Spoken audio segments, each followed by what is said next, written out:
بینندگان عزیز، امروز به برنامه خود به یکی از آشپزخانه‌های سیار شهر کابل آمدیم به نام آشپزخانه پایتخت.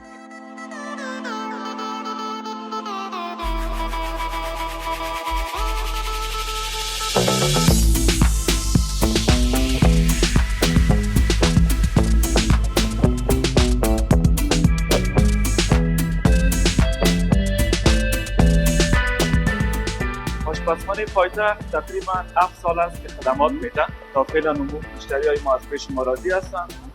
مینو غذایی را خودتان انتخاب میکنین یا کسایی که میخواین فرمایش بدن غذا خودشان باید بیاین مینو خودشان انتخاب او کنن؟ میل مشتری است. یعنی سهولت است.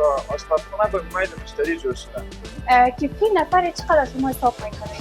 از 1200 افغانی فی نفر شروع تا 320 افغانی که مینو آخر ما. که بیشتر مشتریایتان کدام نوع مردم میباشند؟ عموم کسایی هستند که در بلاک میشینن و آشپزخانه. چطور خواستین پولتان رو بیاین سرمایه گذاری کنین بالای یک آشپزخانه سیار؟ کار آشپزخانه کار ساده تر است و از اینکه این پول خود ما ببریم در خارج سرمایه گذاری کنیم.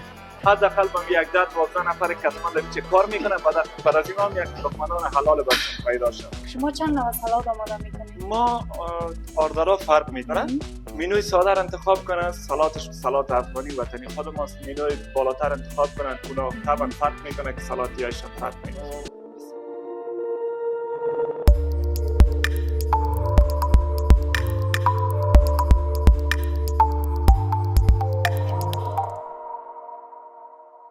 سلام بیننده های مهربان، امید که جور صحتمند باشین. بیننده عزیز، امروز به برنامه خود ما به یکی از آشپزخانه های سیار شهر کابل آمدیم به نام آشپزخانه پایتخت، جایی که اینجا فرمایش های شما را میگیره، جایی که غذاهای لذیذ و خوشمزه براتون پخته میکنه. اینجا آمدیم صحبت میکنیم همراه یکی از مسئولین آشپزخانه درباره از اینکه کدام خدمات برای شما فراهم کرده و شما کدام نوع مینوهای غذایی را میتونین اینجا بیاین فرمایش بدین به خاطر محافلتان. تا آخرین لحظات ما را بیننده باشین و از برنامه ما لذت ببرید.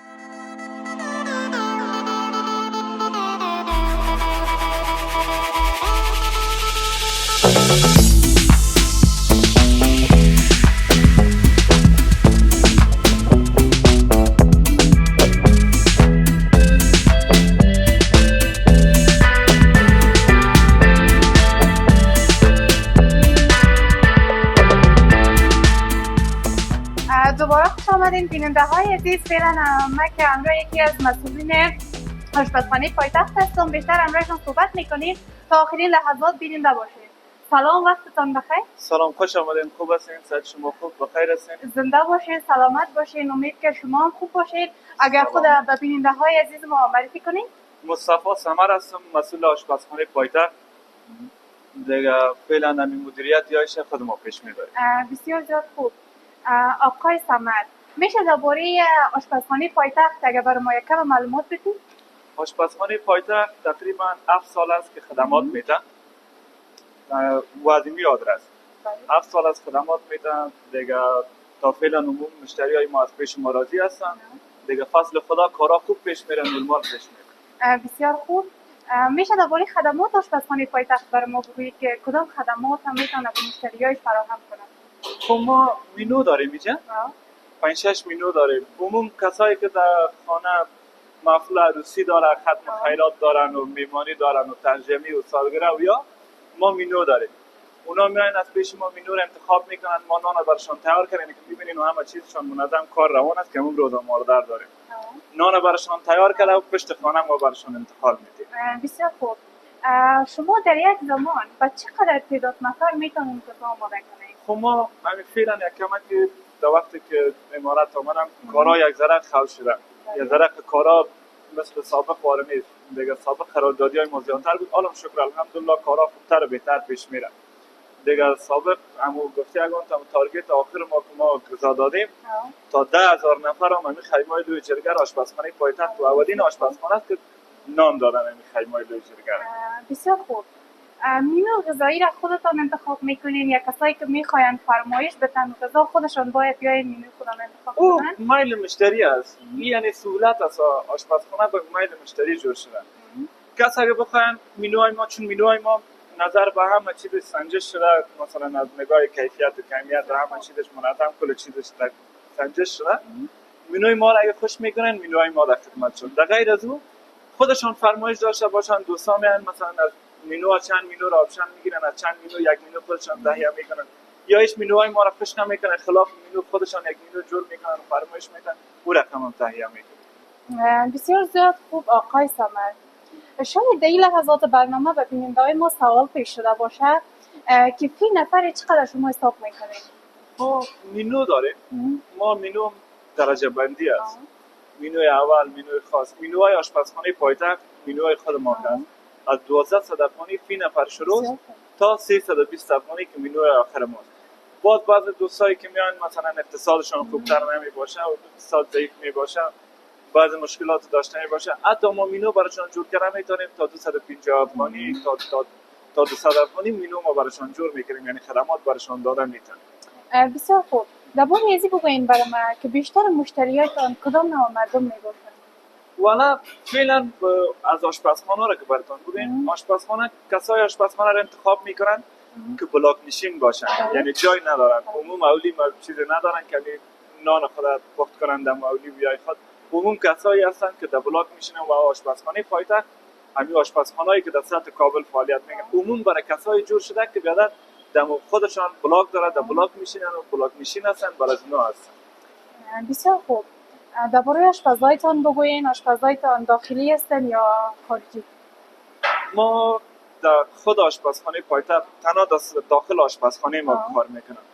10 نفر کارمند داریم که از 10 نفر ما 1 نفر سرآشپز عمومی ما هستن، 2 نفر معاونینش هستن.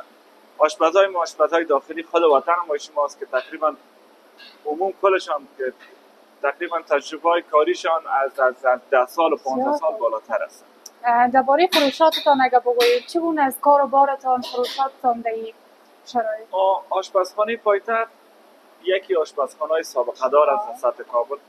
شکر خدا الحمدلله در این شرایط هم، یعنی عموم کسایی که از کار و بار خود مینالن، از ما شکر است الحمدلله مشتریای خدا داریم، چون به خاطر از این مشتریای ما رو داریم که کار خوبتر و بهتر براشون کردیم، نان خوبتر دادیم، نظافتشون رو مراعات کردیم، همه چیزشون رو کردیم. می‌بینید سطح آشپزخانه پایتخت، فکر نکنم که در سطح کابل آشپزخانه به این سطح بزرگی و به این سطح پاکی در سطح کابل باشه. بسیار خوب. چطور خواستین پولتان بیاین سرمایه گذاری کنین بالای یک آشپزخانه سیار؟ خب یکی خود تقاضای مردم است. در بالای از این تقاضای مردم با ما هم یک درآمد خوبتر است.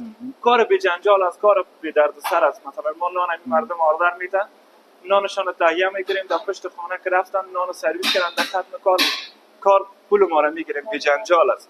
یعنی از تالارای عروسی و یا کردن که مکمل نصف روز در او مردم بند هستن و مصروف میباشه و جنجال و پیس رقم دیگه. کار آشپزخانه کار ساده تر است. بازی کرده که این پول خود ما ببریم در خارج سرمایه گذاری کنیم. حداقل ما یک 10-12 نفر کتمان در میچه کار میکنه، بعد از این هم یک لقمه حلال برشون پیدا شد. بسیار خوب. کسایی که بیننده هستن شاید بپرسم ازتان، وقتی که اینجا بیاین برای شما فرمایش بدن، مواد هم چیزایی که شما آماده میکنن باید خودشان خریداری کنن یا خودتان از اینجا آماده میکنین برشان؟ منوهای ما را که انتخاب میکنن، معمولا ما همه چیز خود تازه، اینجا از ما رستوران نیست. ما مواد منوی خود ما را خوش میکنن، مواد از خود ماست. خود ما مواد میخریم خریداری، یعنی قیمتش با ما منوهای ما ارزان‌تر دمی به مردم میتیم که مواد ما ارزان‌تر میخریم، جنس خوب میخریم، دست اول از خود منده خود ما میخریم. دیگه کسایی که اگه میخوان مواد داشته میباشن، مواد میارن، موادکی او رقم هم کار میکنیم، خرچ خودشون میارن، ما فقط از پخت خود پول میگیریم ازشون. بسیار خوب. در مدت 5 سال گفتین اینجا فعال شد. 7 سال. در مدت 7 سال که اینجا فعال شده، یکی از خاطراتتان اگه با دوستا بگوین چه خاطره دارین از آشپزخانه؟ خب با آشپزخانه که سراسرش خاطره است. خاطرهای شیرینی است. بعض روزهای اول که ما آشپزخانه را افتتاح کرده بودیم، مردم ها اعتبار سر آشپزخانه نمیکرد، نمیفهمیدن که می درک را نداشتن که ما می صبح مثلا در خانه ما میمان داریم، 100 نفر ما نان کار داریم، ما رو چطور با آشپزخانه بدیم؟ اینجا میام ان شاء الله خاطر ما جمع باشه، ولایت باشه دیگه. زیاد چی داشتن، استرس زیاد داشتن، تشویش بدن که یا نان با ما پخت میکنن نمیکنن، یا نان دادن میدن ما مثلا فردا 12 بجه شب یا این نان نبیارن و پول ما رو بگیرن دیگه. این بعض چیا را داشتن دیگه، چون روزهای اول بود مردم نو که آشپزخانه آشنایی پیدا کردن. حالا عموم آشپزخانه واقعیت کاربارش خوب است، مردم سرش اعتبار میکنن، یک نان خوب و بهتر بیتی. عموم فعلا بازار در دست آشپزخانه هست. بسیار خوب. تا به حال شده کسی اومده باشه اینجا براتون فرمایش داده باشه از پیشتان غذا سوخته باشه یا فراموش کرده باشین که غذا را برشان برسانین؟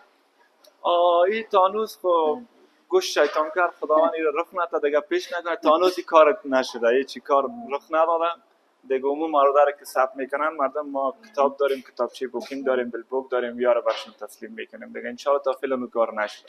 بسیار زیاد خوب. آقای سمر اگر اجازه خودتان باشه ما دمی آشپزخانه تان چند دقیقه بگردم همراه همکارایتان صحبت کنم درباره بعضی از غذاهایی که آماده میکنن، کدام مواد استفاده میکنن، درباره از اینا صحبت کنیم. ان شاء الله در خدمت هستید. بفرمایید.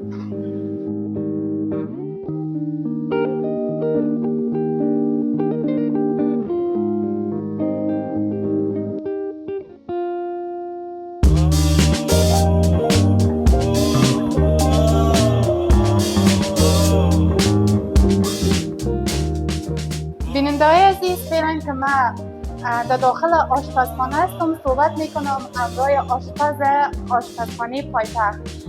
سلام، وقتتان بخیر. اگه خود به بیننده معرفی کنید. سلام علیکم. خوشین خیر. حسین هستم، یک از آشپزهای پایتخت. چقدر مدت وقت میشه که شما در اینجا بیست آشپز هستین؟ تقریبا 7 سال میشه. 7 سال میشه. در اینجا کدام نوع غذا را پخته کردن میتونین؟ غذای افغانی عموما تمام غذا را پخته کردن میتونین. کدام غذا را زیاد خوبتر پخته کردن میتونین و مزه‌دارتر پخته میتونین؟ عموما غذا خو افغانی ها کلش مزه‌دار است. عموما بسیار خوب. چطور است؟ از کار بارتان راضی هستین؟ بله. بسیار زیاد کم حرف هستین. کسایی که در آشپزخانه کار میکنن پر انرژی میباشد، چون اینجا غذای لذیذ هم میخورن، غذای قوی هم میخورن. استرس کامرا بیا چی میکنن. بسیار خوب. یکی اون به نظر گرم است، هوا گرم است. باشن چون از صبح وقت.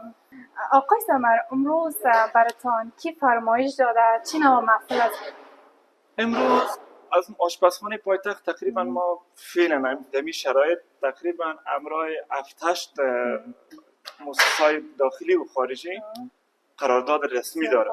امروز هم کاردار که شما میبینید زیر کار است، یکی از مؤسسه‌ها به نام سایت اکبر است که شاید که آشنایی داشته باشین. که همراه از اینو ما قرارداد رسمی داریم که 2 سال است همراه این مؤسسه من کار میکنم دیگه. امروز هم یک پروگرام افتتاحیه دارن که خود سایت اکبر است، دفتر مرکزیشان دیگه. ماردرش پیش من ساردرشان هم ما تیار کردیم دیگه. ان شاء الله خواست خدا بود بچه‌ها برشان میرسونن.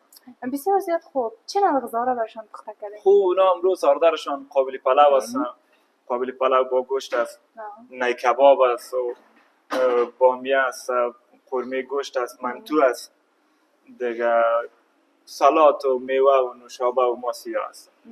بسیار زیاد تشکر آقای سمر. اگه اجازه خودتان باشه برای ما برین یگان بخش دیگر رو به معرفی بگیرید. ان شاء الله سالات خانه جایی که سالات یا جور میشه برو براتون نشان میدم. بسیار خوب.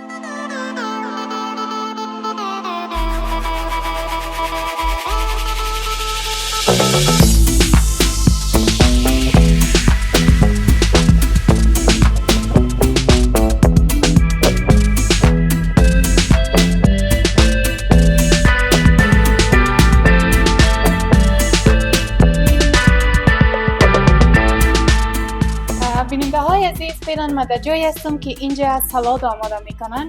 آقای سمر، درباره آماده کردن سالاد بگوین اینجا که شما چند نوع سالاد آماده میکنین؟ ما آردرها فرق میکنن. منو هم مثلا منوی خاص سالات میوه‌ای می باشه، سالات روسی می باشه دیگه. بعضی منوهایی که پایان می باشه سالات‌های میکس هم افغانی خودمای شما می باشه دیگه. اینا از کرم سرخ سفید میکس میکنن بچه‌ها دیگه. برای دیزاینش رومی است و مرچ تازه است، لیمو است، بادرنگ یا است دیگه. منظم کلش پاک صفا اول شستشو همیشه میشه. وقتی که تزیین هم میکنن بچه‌ها پیکش میکنن، پاک صفا هم تو کت پرس پیک میشه و نانش انتقال میشه. بسیار زیاد خوب. به نظر من در آشپزخانه نکته مهم پاکیشان است. وقتی یک کسی میخواد اینجا بیاد فرمایش بده، وقتی که آشپزخانه رو ببینه پاک است بسیار زیاد خوشش میاد. درباره ازی بگو، از کدام ترکاری‌ها زیاد استفاده میکنین؟ خود هم کسی که محفل داره براتون انتخاب میکنه که کدام نوع ترکاری‌ها رو به خاطر سالاتشون انتخاب کنین یا خودتون استفاده میکنین؟ اول درباره هم سوال حفظ صحیحتون بگویم. بعض آشپزخانه هست امی آشپزخانه خدا پت مندازن. بله. از ما یگانه آشپزخانه است، آشپزخانه پایتخت که از ما آشپزخانه ما در اول آشپزخانه قرار داره. یعنی پیش دیگه در پارکینگ بین اول آشپزخانه ما است، بعد از دفتر ما است.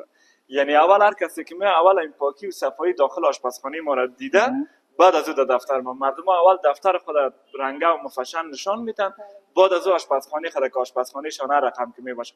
از ما همه چیز ما شکر منظم پاک صفا می باشه. و دوم درباره سالات یا گفتیم سالات وقتی که افغانی براتون گفتم که نمیک افغانی یعنی اون مروج نمی می باشه که نمی عادی جور میشه دیگه، اون مربوط به مفعولدار یا نمی باشه، انتخاب برشان میم که رقم تنظیم یا میشه دیگه، بعد از اون کار خود بچه‌ها شروع میکنن. سالاد خارجی هم اینجا آماده بله بله، سالات روسی جور میکنیم، سالات تایلندی جور میکنیم، دیگه سالات میوه‌ای جور میکنیم دیگه. ای کاش آردارای بلندتر میبود که امروز چیزا رو براتون نشان میدادم. خیر است، مشکل نیست.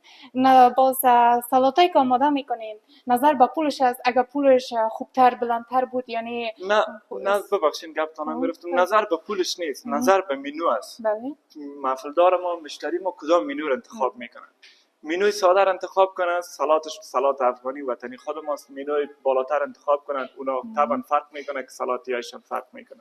بسیار زیاد خوب.